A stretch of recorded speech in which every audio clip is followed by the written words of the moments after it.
ರಾಜ್ಯದಲ್ಲಿ ಹೃದಯಾಘಾತದಿಂದ ಮರಣ ಮೃದಂಗದ ಹಿನ್ನೆಲೆಯಲ್ಲಿ ಅವಳಿ ನಗರ ಪೊಲೀಸರಿಂದ ಫಿಟ್ನೆಸ್ಗಾಗಿ ವಿನೂತನ ಹೆಜ್ಜೆ ಇರಿಸಿದ್ದಾರೆ. ಅವರೆಲ್ಲರೂ ಕೂಡ ಹೃದಯಾಘಾತಕ್ಕೆ ಕಾರಣವಾಗ್ತಾ ಇರತಕ್ಕಂಥ ದೇಹದ ತೂಕ, ದೇಹದೆಲ್ಲ ದಪ್ಪಗಿರೋರಿಗೆಲ್ಲರಿಗೂ ಹಾರ್ಟ್ ಅಟ್ಯಾಕ್ ಆಗುತ್ತೆ ಅನ್ನೋದು ಕೂಡ ಸುಳ್ಳು.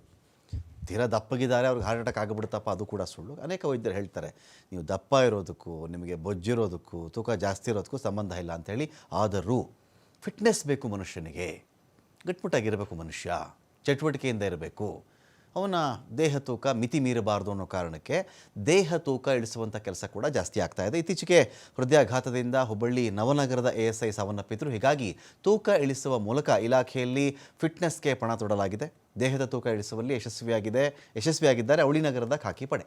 ಕಾರ್ಯಾಗಾರದಲ್ಲಿ ಕಮಿಷನರೇಟ್ನ 65 ಅಧಿಕಾರಿಗಳು ಸಿಬ್ಬಂದಿ ಭಾಗಿಯಾಗಿದ್ದರು. 50 ವರ್ಷ ಮೇಲ್ಪಟ್ಟ 70 kgಗೂ ಹೆಚ್ಚಿನ ತೂಕ ಇರುವವರು ಇದರಲ್ಲಿ ಭಾಗಿಯಾಗಿದ್ದರು. ಫಿಟ್ನೆಸ್ ಕಾರ್ಯಾಗಾರ ಹೇಗಿತ್ತು ಅಂದರೆ, ತಮ್ಮ ಆಹಾರ ಪದ್ಧತಿಯನ್ನು ಬದಲಾಯಿಸಿಕೊಂಡಿದ್ದಾರೆ ಪೊಲೀಸರು. ಬೆಳಗ್ಗೆಯಿಂದ ಸಂಜೆವರೆಗೂ ಕೂಡ ಫಿಟ್ನೆಸ್ ಕಡೆಗೆ ಗಮನ ಕೊಡ್ತಾ ಇದ್ದಾರೆ. ಹುಬ್ಬಳ್ಳಿಯ ಹೊಸ CAR ಘಟಕದಲ್ಲಿ ನಡೆದಂಥ ಕಾರ್ಯಾಗಾರ ಇದು. ವಾಕಿಂಗ್, ಯೋಗ, ಡ್ರಿಲ್, ಮೆಡಿಟೇಷನ್ ಸೇರಿದಂತೆ ಹಲವು ಚಟುವಟಿಕೆ ಇಲ್ಲಿರುತ್ತೆ. ಈ ಬಗ್ಗೆ ಹುಬ್ಬಳ್ಳಿ ಧಾರವಾಡ ಕಮಿಷನರ್ N. ಶಶಿಕುಮಾರ್ ಕೂಡ ಸಂತಸ ವ್ಯಕ್ತಪಡಿಸಿದ್ದಾರೆ. 28 ದಿನಗಳಲ್ಲಿ ಬರೋಬ್ಬರಿ 11 kgಯಷ್ಟು ತೂಕವನ್ನು ಇಳಿಸಿದ್ದಾರೆ ಅನೇಕರು. ಇನ್ನೂ ಒಂದು ವಾರ ಕಾರ್ಯಾಗಾರ ಅವಧಿ ವಿಸ್ತರಣೆ ಮಾಡಲಾಗಿದೆ. ಕಮಿಷನರೇಟ್ ತಮ್ಮಲ್ಲಿರುವಂತಹ ಸಿಬ್ಬಂದಿಗಳಿಗೆ ಒಂದು ಫಿಟ್ನೆಸ್ ಮೇಂಟೈನ್ ಮಾಡ್ತಾರೆ. ಮೊದಲ ಹಂತದಲ್ಲಿ ಕೆಲವೊಂದಿಷ್ಟು ಆಯ್ದ ಸಿಬ್ಬಂದಿಗಳನ್ನ ಆಯ್ಕೆ ಮಾಡಿಕೊಂಡು ಅವರಿಗೆ ಫುಲ್ ವರ್ಕೌಟನ್ನು ಮಾಡ್ತಾರೆ. ನನ್ನ ಜೊತೆ ಈ ವಿಷಯ ಮಾತಾಡಲಿಕ್ಕೆ ಹುಬ್ಬಳ್ಳಿ ಧಾರವಾಡ ಪೊಲೀಸ್ ಆಯುಕ್ತರಂತ N. ಶಶಿಕುಮಾರ್ ಇದ್ದಾರೆ. ನಾನು ಅವರನ್ನೇ ಮಾತಾಡ್ತೀನಿ. ಸರ್, ಮೊದಲಿಗೆ ಎಷ್ಟು ಜನ ಸಿಬ್ಬಂದಿಗಳನ್ನು ಆಯ್ಕೆ ಮಾಡಿಕೊಂಡ್ರಿ, ಹೇಗೆ ಆಯ್ಕೆ ಮಾಡಿಕೊಂಡ್ರಿ ಸರ್? ನಮ್ಮಲ್ಲಿ ಯಾರು ಮಹಿಳಾ ಸಿಬ್ಬಂದಿಗಳು 70 kgಗಿಂತ ಹೆಚ್ಚಿದ್ದಾರೆ ಮತ್ತು ಪುರುಷ ಸಿಬ್ಬಂದಿಗಳು 90 kgಗಿಂತ ಹೆಚ್ಚಿದ್ದಾರೆ. ಅವ್ರನ್ನ ಐಡೆಂಟಿಫೈ ಮಾಡ್ಕೊಳ್ಳಲಾಗಿತ್ತು. ಸುಮಾರು ಒಂದು 72-73 ಜನ ಐಡೆಂಟಿಫೈ ಮಾಡಿದ್ವಿ.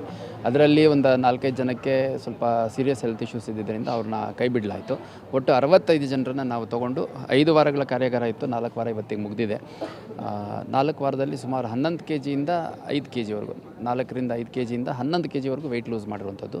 ಒಟ್ಟು 65 ಜನ ಸುಮಾರು 400ಕ್ಕೂ ಹೆಚ್ಚು ಕಿಲೋವಷ್ಟು ಅವರು ದೇಹದಲ್ಲಿದ್ದಂಥ ಅತಿಯಾದ ವೆಯ್ಟನ್ನು ಕಳ್ಕೊಂಡಿರುವಂಥದ್ದು ನಾವು ಗಮನಿಸಿದ್ದೇವೆ. ಯಾವ ರೀತಿ ಟ್ರೈನಿಂಗ್ ಕೊಟ್ಟರು ಸರ್ ಇವರಿಗೆ? ಯೋಗ ಇರ್ಬೋದು, ಮೆಡಿಟೇಷನ್ ಇರ್ಬೋದು, ಯಾವ ರೀತಿ ಇದೆ ಸರ್ ಇವರಿಗೆ? ಇವಾಗ ಬೆಳಗ್ಗೆ ಎದ್ದ ತಕ್ಷಣ ಅವ್ರಿಗೆ ಒಂದಷ್ಟು ಡಯಟ್ ಅಂತೂ ಫುಲ್ ಸ್ಟ್ರಿಕ್ಟ್ ಇತ್ತು.